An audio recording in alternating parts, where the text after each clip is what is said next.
മണിപ്പൂർ കലാപ വിഷയത്തിൽ കോൺഗ്രസ് അധ്യക്ഷൻ മല്ലികാർജ്ജുൻ ഖാർഗെയ്ക്ക് കത്തയച്ച് ബിജെപി ദേശീയ അധ്യക്ഷൻ ജെ.പി. നഡ്ഡ. സുരക്ഷാ പരാജയത്തിനും തീവ്രവാദികൾ രാജ്യത്തേക്ക് അനധികൃതമായി കുടിയേറിയതിനും കോൺഗ്രസാണ് ഉത്തരവാദിയെന്ന് ജെ.പി. നഡ്ഡ തന്റെ കത്തിൽ ചൂണ്ടിക്കാട്ടി. കോൺഗ്രസിനെ പോലെ വിദേശ ശക്തികളുടെ അവിശുദ്ധ കൂട്ടുകെട്ടിനെ അംഗീകരിക്കാനും പ്രോത്സാഹിപ്പിക്കാനും കേന്ദ്ര സർക്കാരിന് കഴിയില്ലെന്നും നഡ്ഡ വ്യക്തമാക്കി. മണിപ്പൂർ വിഷയത്തിൽ ഇടപെടണമെന്നാവശ്യപ്പെട്ട് കോൺഗ്രസ് അധ്യക്ഷൻ മല്ലികാർജ്ജുന ഖാർഗെ രാഷ്ട്രപതി ദ്രൗപദി മുർമുവിന് കത്തയച്ചിരുന്നു. മണിപ്പൂരിലെ സ്ഥിതിഗതികൾ അനുദിനം വഷളാകുകയാണെന്നും 300-ലധികം പേർക്ക് ജീവൻ നഷ്ടമായതായും ഖാർഗെ തന്റെ കത്തിൽ ആരോപിച്ചു. ഇതിന് പിന്നാലെയാണ് ബിജെപി ദേശീയ അധ്യക്ഷൻ കോൺഗ്രസ് ദേശീയ അധ്യക്ഷന് കത്തെഴുതിയത്.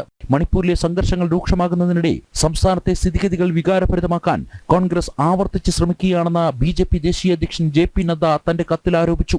ഭാരതത്തിലേക്കുള്ള തീവ്രവാദികളുടെ അനധികൃത കുടിയേറ്റത്തിന് കോൺഗ്രസ് സർക്കാർ നിയമസാധ്യത നൽകിയത് മാത്രമല്ല, മുൻ ആഭ്യന്തരമന്ത്രിയായിരുന്ന പി ചിദംബരം അവരുമായി ഉടമ്പടിയിൽ ഒപ്പുവെച്ചതും മറക്കരുതെന്നും നഡ്ഡ ഓർമ്മിപ്പിച്ചു. തീവ്രവാദി നേതാക്കളെ എല്ലാ അർത്ഥത്തിലും അംഗീകരിക്കുകയും അവരെ രാജ്യത്ത് സ്ഥിരപ്പെടുത്തുവാനുള്ള ശ്രമങ്ങൾ നടത്തിയതും കോൺഗ്രസാണ്. കോൺഗ്രസ് കാലത്തെ ഭരണപരാജയമാണ് മണിപ്പൂരിലെ സമാധാനം തകർക്കുവാനും അരാജകത്വത്തിന്റെ യുഗത്തിലേക്ക് മണിപ്പൂർ ജനതയെ തള്ളിവിട്ടതെന്നും ബിജെപി ദേശീയ അധ്യക്ഷൻ ആരോപിച്ചു. കോൺഗ്രസിനെ പോലെ വിദേശ ശക്തികളുടെ അവിശുദ്ധ കൂട്ടുകെട്ടിനെ അംഗീകരിക്കുവാനും പ്രോത്സാഹിപ്പിക്കുവാനും കേന്ദ്ര സർക്കാരിന് കഴിയില്ലെന്ന് വ്യക്തമാക്കിയാണ് ജെ.പി. നഡ്ഡ തന്റെ കത്ത് ചുരുക്കിയത്.